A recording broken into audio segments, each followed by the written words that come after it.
Welcome to the Stop Doing Stupid Stuff podcast, where we cut through the noise and get to what's actually working and what isn't in today's workplace. In today's episode, Culture Eats Strategy but Trust Sets the Table, host Tim Keefe, CEO of TransformCX and SDSS Global, sits down with longtime collaborator Sarah Rugnath, joining from Sydney, for a candid transatlantic conversation about why the global employee engagement crisis isn't a people problem, an HR problem, or even a management problem. It's a culture problem. And until leaders treat it as one, no amount of strategy will fix it. Tim and Sarah dig into the numbers behind the noise. Gallup's latest global engagement median sits at 30% and falling, which means roughly 70 cents of every labor dollar is going to employees who are doing just enough to stay employed.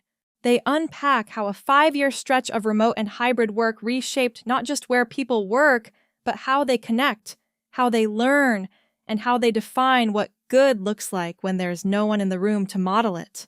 The conversation moves from quiet quitting and ghost working to the economics of disengagement, the death of the third space, and why companies that can afford surveillance technology somehow can't afford a 20-minute conversation. They also take on the trust deficit head-on employers who branded themselves as family until the first round of layoffs, at-will contracts that demand loyalty they don't return, and a generation of workers who've done the math and decided minimum viable is all the deal is worth. SAS brings a sharp global lens from Australia and a pointed question for every executive listening. If your workforce is one of only 2 levers you have, and that lever is disengaged, how exactly do you plan to compete? Whether you lead a team of 5 or 5,000, this episode is a blunt, data-grounded look at what happens when culture breaks and what it takes to earn it back. Let's get into it. Hey, everybody, this is Tim Keefe, CEO at Stop Doing Stupid Stuff, and I have today a wonderful guest, Sarah Rugnath, who's been a long-term friend, going on 10 years. She and I have worked together on a variety of projects, mostly in the contact center industry, but very focused on both the employee engagement and on the customer experience, her outcomes at an employee engagement. And so I invited Saz today to kind of get her perception on, I think this is a problem that's not getting any better. In fact, all the data points to it's getting dramatically worse. Many of you may have seen the Gallup report on global employee engagement, and the global median is 30% and going down.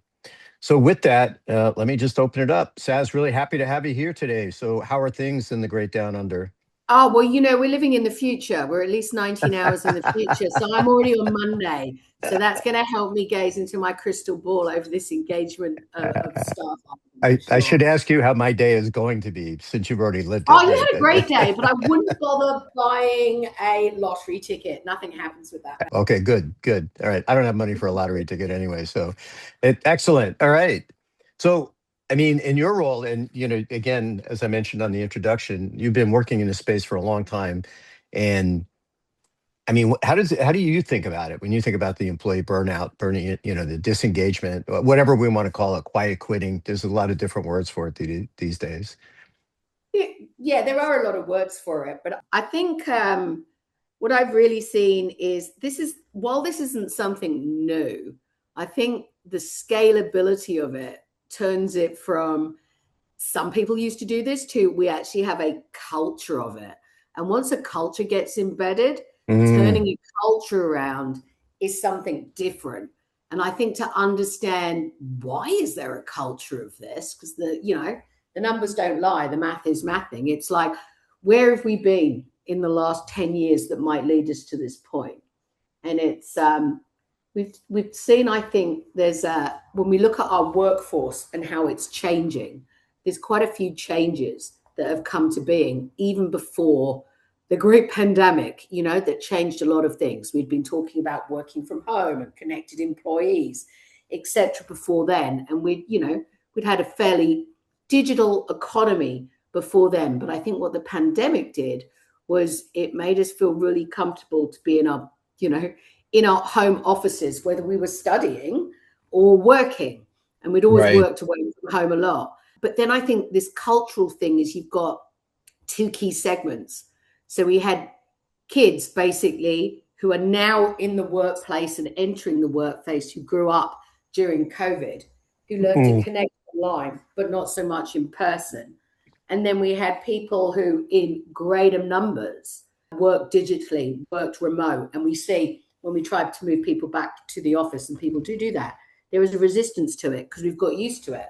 So there is these great benefits of working remotely. But I think both at education and in the workplace, we've created a culture of people are more comfortable to work at home. And that being more comfortable means I'm more comfortable working independently or by myself versus in a collective, in a cohort. And, people are, dare I say, a little bit long in the tooth, like you and me, Tim. For us, it's kind of normal to be a workplace. We kind of like that connection. And we've learned how to have that connection either in pockets or bite-sized amounts or in scale. But that is actually not something that people coming up in the workplace now necessarily have experienced. So it's an inconvenience. And so I was kind of doing some, a bit of reading around this with the report on the Gallup, because it is, disengaged employees is a much bigger problem than, they're not in the office. It's how it impacts idea creation, best practice share. How do people learn how to be managers if they've never actually had work together with people? Where's the emotional intelligence and all the cues you get from physical proximity? So sorry, that was a lot, but that was kind of my kind of brain dump on that. Is I think it's a cultural shift. What do you think? No, it's interesting you bring up the word culture, because you're right.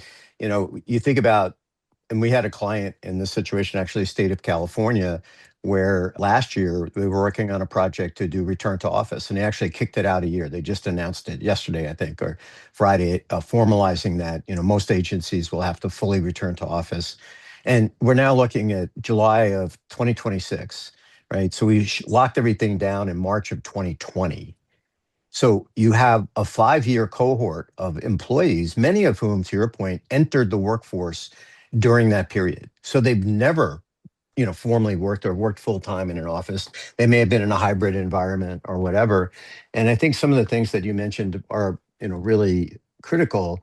One, the kind of interpersonal skills, interpersonal office skills. But we even hear that about interpersonal skills in general, the lack of a third room discussion. I'm sure you've heard that, where do people go to meet people in a casual way? Well, geez, the old days, we went to bars or, there were libraries or different types of, third room outside of the home, outside of work opportunities to meet people. Well, you take work off the table because, that's how many people met, and sometimes met their partner, because they either worked together or they worked in proximity in a building, blah, blah, blah.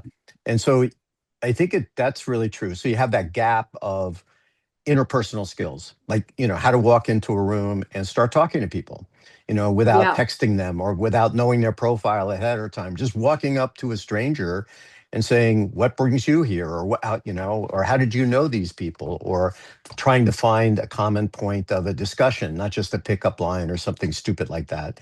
And then with that also is, I think, what we used to call, or now we call storytelling. I think a fine line between storytelling and bullshit, but it's the ability to kind of engage in a conversation, maybe do a little storytelling, maybe enthrall people with, well, when I was going to sea for a living, whatever.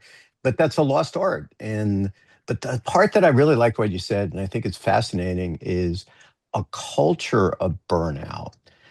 And I read about it, and I see some of it as well, where people are like, they come to work, they're quiet quitting, ghost working, take your pick of terminology, but they're really putting their mental energy into a side gig or a side hustle or something outside. I go to work to pay the bills, but it doesn't do anything for my intellectual growth. Like it doesn't light my candle.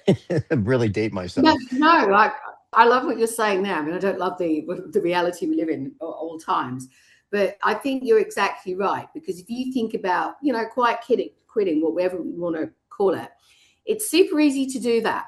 There's a lot of room to hide when you're not in a room with other people, right?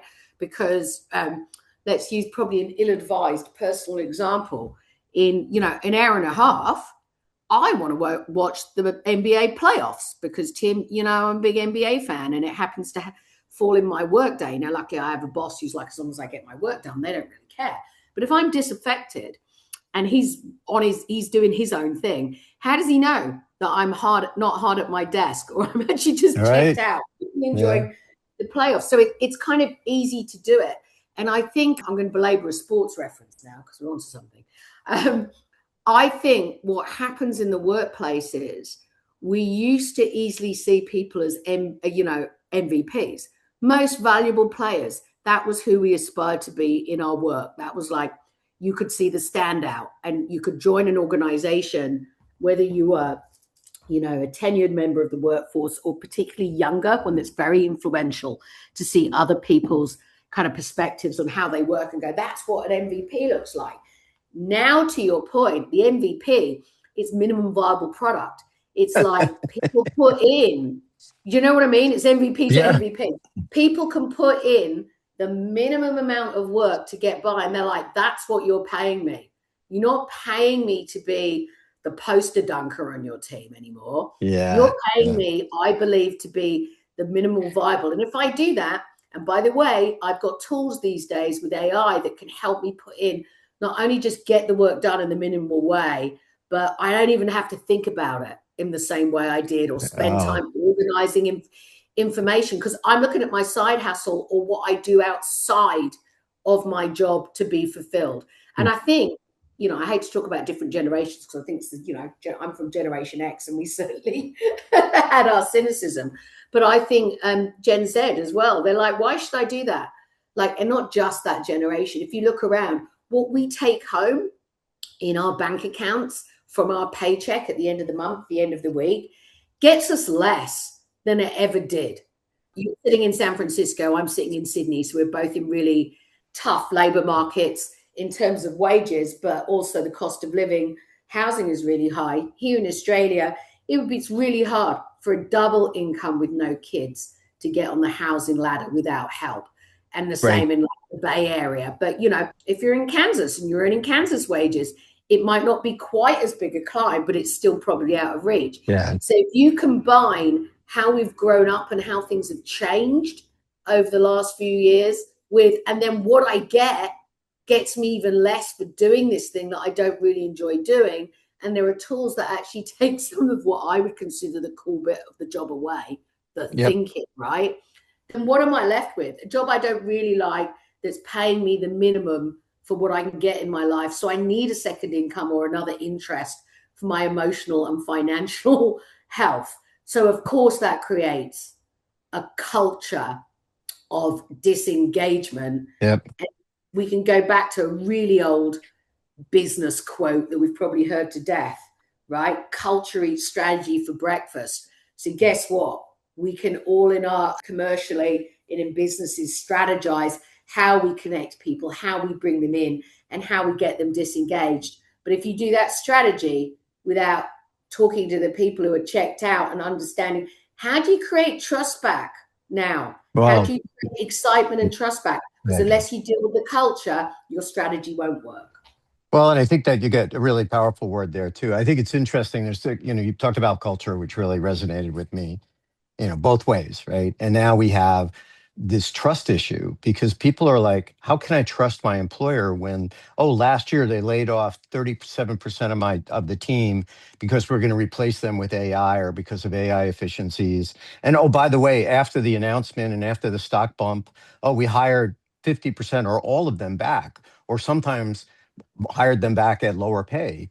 And, so what kind of message are employers are sending to their staff the other way, which is, I want you to come to work. I want you to be engaged. I want you to give 100%, which is not unreasonable, right? There's this old saw about a fair day's pay for a fair day's work. We negotiate up front that says you're going to come to work or work for me, and I expect you to do these things, and you agree that I'm going to do those things, and in exchange, I'm going to give you this much money, right? That's the contract. But I think both parties have to have to step up to their side of the contract. And it's not just the employee who has to deliver that, 100% and blah, blah, blah. it's also the employer's got to own up. And I think you take, for example, I'm going to beat up on a local company here in San Francisco, Salesforce. Mhm. I mean, Salesforce was at one time the largest employer in San Francisco. I mean, they're still big, but during the pandemic, and prior to the pandemic, they were huge on we are family. They use terms like the Hawaiian term for family all over the place. Ohana this and Ohana that, and you go to their office. I've been down to the Salesforce Tower, several times. It's beautiful, and it had the old startup mentality of every floor had its own little cafe, and there was somebody there to make sure it was stocked all the time, unlimited caffeine, to make sure that you were running at 100% all the time. But when things got rough, the company didn't stand up for the family. They cut everybody, the huge layoffs. Fine, get it during the pandemic, although you would think automation tools, et cetera, would have boomed, and they did in many ways. And now, of course, because of that, and because they just laid off a bunch of people a couple of weeks ago here under the guise of AI. And you're like, so what's the loyalty factor from employees? Take for a fact there's this US thing about, oh, you're supposed to give 2 weeks notice if you quit. But your employer has the right under at will and hiring to fire you at any time for any reason whatsoever. Huh. Oh, Yeah, don't that's it. stir me on that one, Tim. I'm a very unfashionable, very fashionable European and an Australian where our labour laws are different. So, an at-will contract is not a thing, nor should it be. But when I was in the States, I remember I had they wanted me to give 2 months to quit, but I was on an at-will. And, Right. I won't name any names, but what was the greatest thing they did for me? They let me leave work 20 minutes early to catch a radiation appointment when I was going for each day for a month when I was going through a health thing. And I only mention that because it was like, we've done a lot for you in this scenario. And it's like, you've done less than the minimum in Right. where I come from so I was always like, you don't have to, you don't have to give someone the notice. If they're not willing to do it for you, why would you be willing to do it for someone else? Well, And yeah, it literally goes back to, and it's a contract. yeah, We agree to do certain things for each other in exchange for something else. And I keep going back to this thing. I say this a lot when I look at this Gallup report every year, and it's been terrible for the last. I mean, people go, it's getting worse. I mean, at 30%, at the global mean is only 30% of employees are engaged. To me, that means that my labor factory, right, within my organization, whatever it is, the money I spend for labor, I'm only getting full value for 30% of that.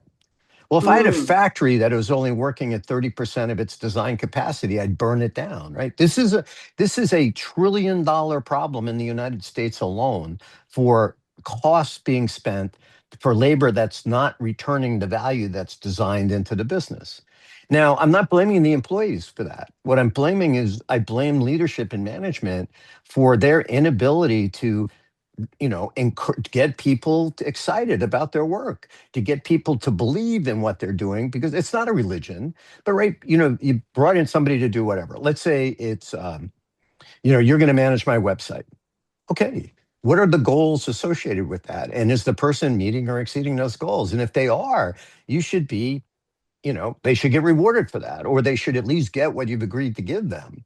And I think we have a problem, and we have a whole generation of management, and I'll include leadership in this. So I see two different pieces, right? There's quote unquote managers, first, second, directors, supervisors, managers, directors, and then you have quote unquote leaders. And I use this to air quotes a lot here because I see a lot of people who like the titles that come with leadership. I'm a C-level this or a C-level that or whatever, yeah. but that their ability to actually engage with people, because leadership is just that. It's about the ability to get people to achieve something they didn't think they could do before. And that's my definition.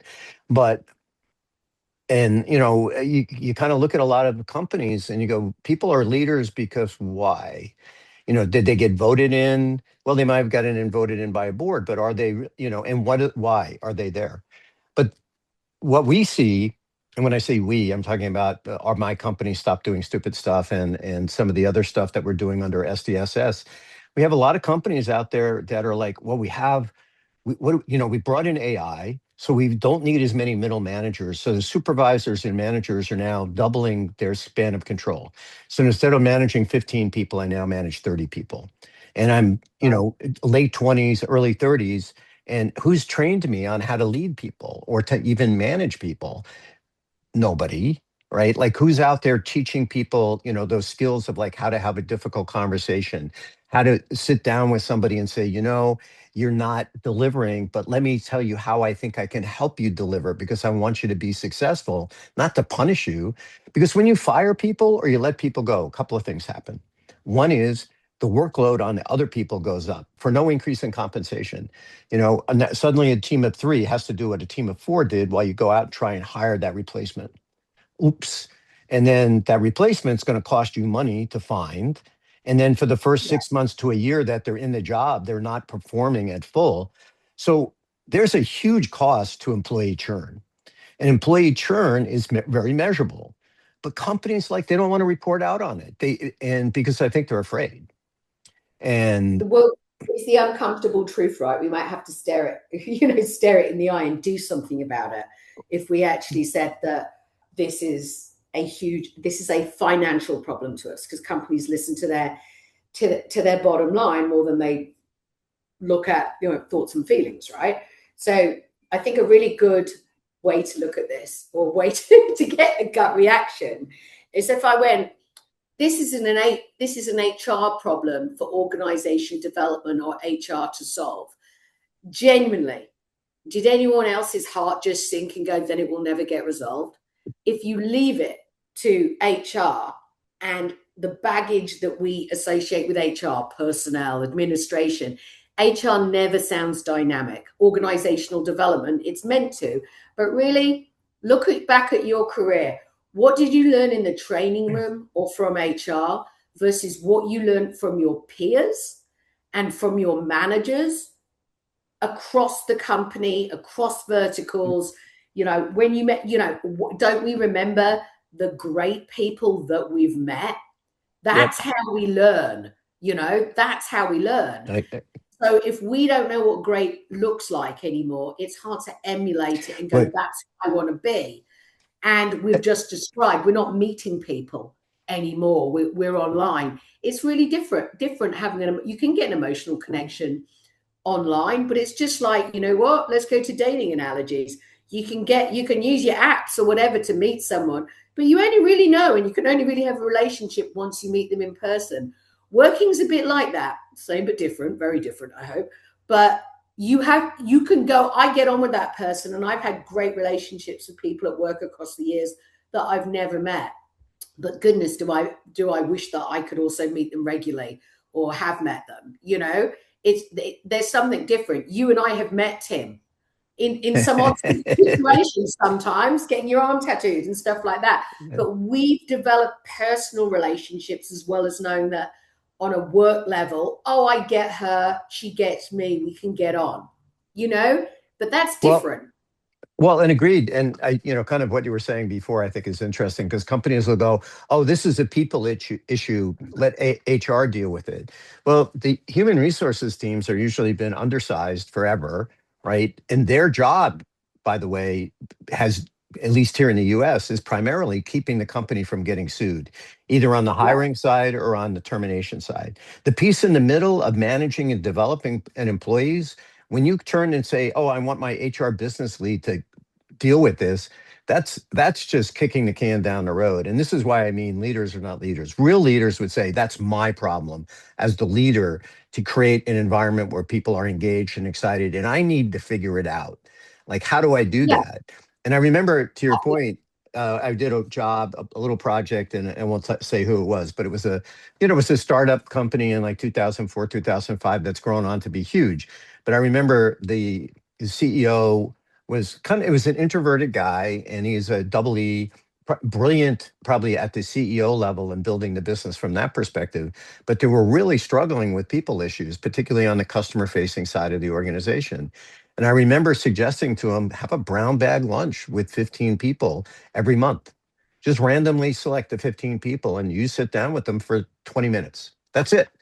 And I remember I happened to be back for another meeting and I ran into somebody who said, "Oh, I just came from the meeting with the CEO. It was amazing to just be able to sit down and not have a framework and be able to ask questions and listen to him in a unstructured, not in front of a town hall, not, not Yeah. on TV perspective." And that openness of creating, it's almost like when people say, "Well, I met so-and-so once and got to shake their hand." It's like that created a new, unique thing, a connection, even though it may not be very real, but it's important to people, to your point. It is important to people. And remember, we used to be able to do that through, yes, witnessing people in business meetings and they're alongside us, but the conversations around you, Right. like incidentally, I'm working on this and I'm stuck, or you're talking to a client or whatever it is. And the people around you just by osmosis help. And you do the same way, you get two-way. And then Yep. that meeting with the CEO, which now needs to be structured, before you used to, depending if they had an executive elevator or not, you could meet them in the lobby or getting a Right. coffee, or when everyone went, hey, guess what? I'm in Australia or the UK. So it's like, guess what? We're going for beers after work and everyone goes to the same spot. That's that Right. third space that you were talking about, and talks Yep. about what a, terrible week they've had or what a great week they've had. And so you're doing these things that HR would try and formalize in forums, but they are not authentic forums. So it Yes. has to be more than an HR problem. And while we've been chatting, it was like I recently developed, like I was just a quick survey for, maturity for AI. And I looked at good old OPIT, organization, process, information, and technology. And those are great streams. But before I got there, I put trust, the emotional driver, in Right. front of it, and did the Yep. assessment that way. Because if you get that bit wrong, the redesign of all the other structures won't work. And I think where we are is we have to go, the shape of the beehive and how it's configured is completely different. And the bees in the beehive also are different. So we have to redesign this, and we have to do it together, because it isn't an HR or a training issue. It's from the top, it's pan functional, and all our processes and structures have to be designed for the employee to stay. And then you go, well, this sounds expensive. And it's like, well, yeah, if you're just going to chuck money at it, which is something people want, but it's not the only reason that people stay or go and find satisfaction somewhere else in their own personal side hustle or gig, whatever it is. It's like, how do you create that? And it's like, first of all, are we talking to our employees about how they are feeling? And are we taking it seriously? Is someone at the Yes. top who go, oh, that's just a load of Gen Z nonsense or whatever? Well, it might be for you, but you're about to retire. They're going to they're taking over. And then we're in the world of AI. So at a time when we're automating the simplex, we need people in our business who are very passionate about the thought leadership, the emotional nuances that AI cannot pick up on, or Yep. yet. We're better at doing some things. And do you know what? I want to live in the Jetsons future where Yeah. the technology does the boring stuff and we get to do the fun stuff. And I Right. think that's what we have to build at work is, by fun, what's the interesting, the satisfying stuff. Of course, we're going to use tools to enable us, but at a point when the workforce is changing, when how we do work with the use of AI is changing, companies that succeed are going to work out that balance between humans and technology. And so those are your two levers. And Yep. really, if your workforce is very disengaged in your workplace, you lost one of your levers. So you're Yep. not going to be able to compete. But we're going to have to work out the new economics, because if we go all, old-fashioned Google, we're going to build this, we're going to have that. Well, that's great. It costs a lot of money. How do startups do that? How do large companies that Yep. work on thin margins do that? It's bigger than money and HR. You've got to look at how you treat people, you Well, know? and I think this is a great way to close, because I think you're right. It's how you treat people. It's not about money. It isn't, right? Because people respond in different ways. In fact, some of the best things you can do with people cost nothing. 'Cause people are all like, "Oh, I can't afford to do that." And I'm like, "You can afford to put in technology to monitor attendance, but you can't take the time to engage with your employees in a conversation that makes them feel valued." Oh, wait a minute, that's a different thing. Anyway, I like this. I really enjoyed this conversation. I come away with a couple of things. Two words I really will resonated with me. And they're both culture and trust. Hey, Saz, really, really appreciate the time. And it's clear that we both have a passion for what we're talking about. So hope to have you on for more. I know we'll have you on for more. And let's keep the conversation going and have a great Monday there. I'll be interested to hear how it goes because that'll be my future. No worries. I'll let you know. Thanks for having me on. Love to come back and give you the perspective from Australia. All right. Thanks, Saz. Take care. Thanks, Tim.